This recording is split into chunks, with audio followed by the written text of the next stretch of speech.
Cyber criminals जो हैं वो आए दिन लोगों को लूटने के लिए और क्राइम करने के लिए या फ्रॉड करने के लिए नए नए तरीके अपनाते हैं। एक नया तरीका जो काफ़ी दिनों से यहाँ पे चल रहा है, स्पेशली नॉर्थ इंडिया की बात करें या अपने कश्मीर की बात करें, वो है म्यूल अकाउंट का। म्यूल अकाउंट अपने आप में ही अपनी जो है वो मिसाल है, और अपने आप में ही उसकी जो तशरीह वो ये है कि ये एक म्यूल की तरह काम करता है, एक खच्चर की तरह, जिसमें उस अकाउंट को इस्तेमाल किया जाता है फंड्स को, पैसे को एक जगह से दूसरी जगह ले जाने के लिए। आप ये कहें कि एक अकाउंट से दूसरे अकाउंट और दूसरे अकाउंट से तीसरे और तीसरे से चौथे। ये तरीका क्रिमिनल इसलिए इस्तेमाल करते हैं ताकि जब इन्वेस्टिगेटिंग एजेंसी उसमें इन्वेस्टिगेट करें तो एक अकाउंट से दूसरे और दूसरे अकाउंट से तीसरे और इस तरीके से बहुत सारे अकाउंट्स को यूज़ करके इसकी लेयरिंग की जाए। म्यूल अकाउंट जो हैं वो इनोसेंट लोगों के भी अकाउंट यूज़ होते हैं, और वो लोग जो जानबूझ के इस क्राइम का हिस्सा बनते हैं ये सोच के कि हमारा रोल तो बहुत छोटा है और हम जो है अपना पार्ट निभा के निकल जाएंगे और उसके बदले में कमीशन ले लेंगे तो हम तक नहीं पहुंचा जाएगा, जो इन्वेस्टिगेटिंग एजेंसीज़ हैं वो हम तक नहीं पहुंच पाएंगी। हम सीआई कश्मीर में, जम्मू एंड कश्मीर पुलिस में, हम इस चीज़ के लिए कमिटेड हैं कि हर तरह के क्राइम की रोकथाम की जाए।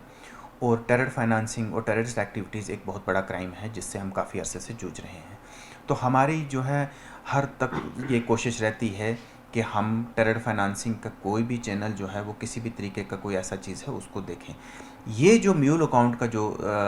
एक ऑर्गेनाइज्ड क्राइम चल रहा है, इसमें पैसा कहाँ से जनरेट हो रहा है, ओरिजिनेट हो रहा है, इसका पता लगाना भी एक बहुत बड़ा चैलेंज है। और पैसा एंड यूज़र में कहाँ पे जा रहा है इसका पता लगाना भी एक बहुत बड़ा चैलेंज है। तो इसमें बहुत सारे लूप होल्स हैं, और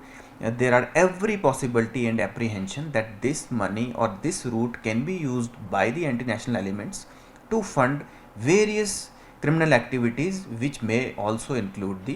terrorism in this part of the country. So हमारी ये पूरी कोशिश है कि हम पैसे का ओरिजिनेट और इसका एंड यूज़र कहाँ जाता है वो, क्योंकि ये क्राइम सिर्फ एक स्टेट तक या 4 स्टेट तक महदूद नहीं है, ये नेशनल और इंटरनेशनल रेमिफिकेशंस हैं इसकी। ये पैसा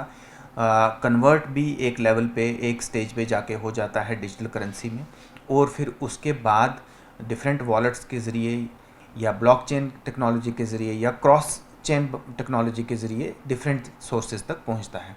तो जिसमें बहुत ज़्यादा पॉसिबिलिटी है कि ये डिफरेंट क्रिमिनल एक्टिविटीज़ में इन्वॉल्व होता होगा, और इस चीज़ को भी हम नहीं रूल आउट कर सकते कि ये टेरर फंडिंग में भी जा रहा है या नहीं। जो अभी तक इन्वेस्टिगेशन हुई है, ये पैसा जनरेट जो है वो साइबर फ्रॉड से होता है। साइबर फ्रॉड्स मतलब आप ऑनलाइन शॉपिंग कर रहे हैं या आपको फेक एक वेबसाइट बता के उसके ऊपर शॉपिंग के लिए आपको डाइवर्ट किया जाता है, या आपको कोई सर्विसेज ऑनलाइन ऑफ़र की जाती हैं, आपका कंप्यूटर सिस्टम हैक हो गया है, आपका एंटीवायरस अपग्रेड करना है, आपने टीवी रिचार्ज करना है, आपने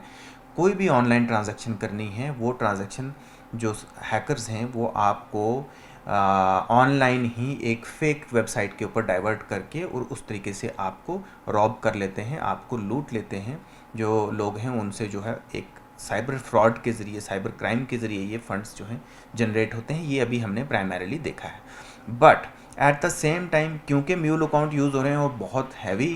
फंड्स का फ़्लो हो रहा है, तो इस चीज़ को भी नहीं रूल आउट किया जा सकता कि इसका ओरिजिनेट पैसे का दूसरी जगहों से भी है जो कि एंटी इंडिया एक्टिविटीज़ में या इंटरनेशनल एक्टिविटीज़ में इन्वॉल्व हैं। तो हम इस चीज़ को भी मद्देनज़र रख के इसमें इन्वेस्टिगेशन कर रहे हैं कि इसका टेररिज्म के साथ, टेररिस्ट एक्टिविटीज़ के साथ भी कोई लेना देना है या नहीं। ऐसा तो कोई स्पेसिफिक कंट्रीज़ नहीं हैं, बट बहुत सारे कॉल सेंटर्स और बहुत सारे इस तरीके के फ्रॉड